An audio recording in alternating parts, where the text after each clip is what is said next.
Did you know that our generation might just be the most clueless one ever? Yep, it all kicked off in 2012, and it's a wild ride from there.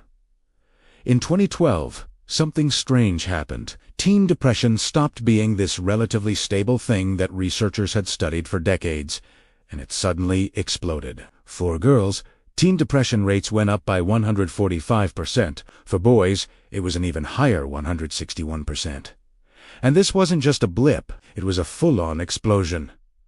What happened in 2012? Well, it just so happened to be the year that smartphone ownership passed 50%. So we have this dramatic rise in depression coinciding with the exact year that smartphones became mainstream. But that's not all. If we look at teen suicide, which is an even more extreme indicator of mental health problems, we can see that in a single year, suicide among young girls jumped by 67%. That's almost a doubling in a single year, and that's a trend that has continued.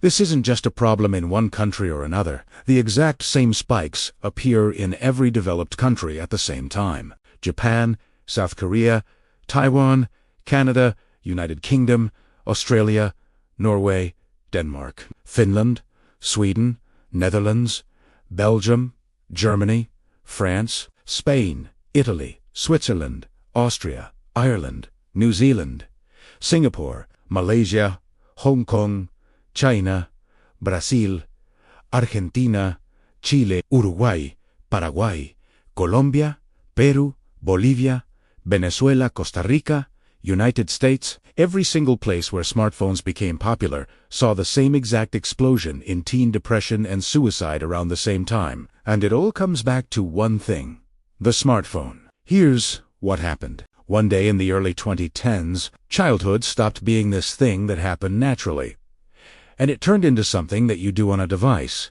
Overnight, kids stopped playing outside, and they started scrolling feeds. Kids stopped reading books, and they started watching YouTube videos. Kids stopped developing their imaginations, and instead they started playing hyper-realistic computer games. The smartphone basically made everything instantly available at your fingertips, and it replaced literally everything else in your life. For the first time in history, an entire generation entered puberty with a smartphone in hand, and it completely reshaped how their brains developed. As Stanford psychologist Jonathan Haidt wrote in his book, The Anxious Generation, we are watching a massive spike in anxiety and depression among young people all around the world, right before our eyes. A spike that was completely unanticipated by any previous data, and that appears to have been triggered by the widespread adoption of smartphones. The crazy part is, if you look at the data going back to the 1990s, the rates of depression were fairly stable for most of recent history, barely moving at all. Then in 2012, the curve does something that looks almost alien-like. It takes this sharp turn and shoots straight up like a rocket launch. And that was not random. Jonathan Haidt's research shows that the spike was very much intentional. Every single piece of data lines up showing the same exact curve at the exact same time across multiple nations all around the world. And this has never happened before in the history of childhood. You could go back to the invention of television, or the invention of the internet, or the invention of early Facebook. And you could show how those things had some kind of effect on society, but none of those changes were ever this sudden or this universal. So what exactly is happening here? Well, if we look at how much time kids are spending on screens, it might paint a clearer picture. On average, teens spend between 6 to 8 hours every single day on some kind of screen, and around 5 of those hours are spent specifically on social media feeds. To put that in perspective, that's more time than teens spend with their families, and it's also more time than they spend at school. It's also more time than they spend sleeping, and that's not even including the additional 2 to 3 hours they spend watching YouTube videos. So if we added that in, screens would take up the entirety of their day, and given that sleep takes up a third of your day, that means that kids are spending more waking hours on their phones than they spend on anything else. Their phones easily take priority over their families, their friends, their schoolwork, their hobbies, and their real-life experiences. And it makes sense, because their phones are designed to keep them there for as long as possible. A new study found that the top 3 factors that make a social media app addictive are 1. The number of notifications they send you, 2. How often those notifications catch you off guard, and 3.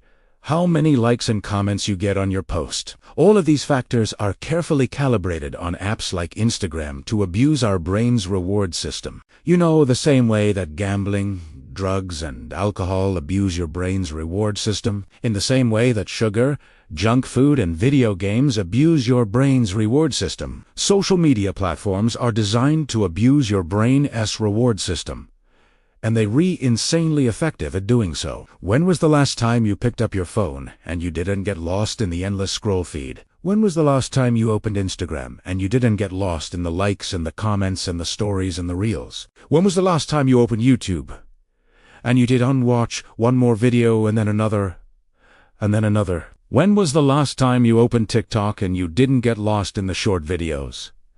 You already know the answer to that question. You don't need me to tell you. It's easy to blame individual apps for being too addictive, but it's really not an app problem. It's a childhood problem. Our whole idea of childhood itself has changed. When my parents were kids, they spent their days playing outside. They would come back home when the streetlights turned on, and they'd eat dinner with their family, and then they'd go to bed. That was pretty much what every kid did every single day. There were no phones, no tablets, no video games, no TV, no internet.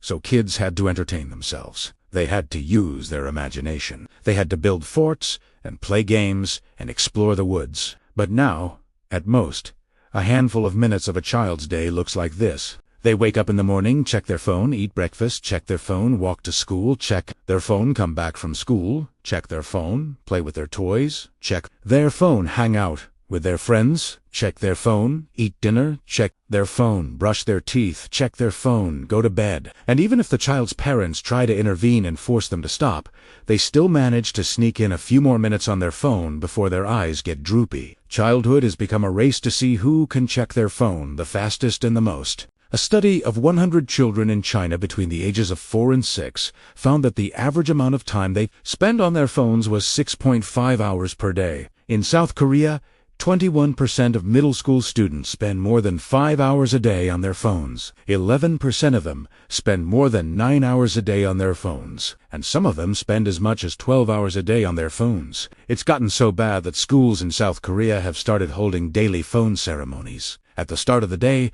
students line up and hand over their phones to their teachers. And at the end of the day, they line up again and get their phones back. And even still, some of them find ways to sneak in extra phone time during the day. And it's not just Asian countries either. The U.S. ranks 13th in the world in terms of average daily screen time. Above countries like Indonesia, Kazakhstan, and Armenia, the average American teenager spends 7 hours and 22 minutes on their phone every single day. All of this screen time isn't only replacing their real-life experiences, but it's actively damaging their brains. Research suggests that too much screen time can damage your prefrontal cortex, which is the part of the brain responsible for decision-making, focus, and Studies have linked too much screen time to attention deficit, hyperactivity disorder, decreased gray matter in the brain, and lower IQ. Too much screen time is also linked to worse grades, lower socioeconomic status, and an increased chance of substance abuse. Our entire generation is growing up with brains that are being rewired for instant gratification, brains that are less capable of focusing on boring things for long periods of time, brains that are less capable of handling stress or uncertainty, brains that are less capable of delaying gratification and pursuing long-term goals. We read the dumbest generation in history. And it is all because we've replaced childhood with the smartphone. But until then, I'll see you guys on the next one.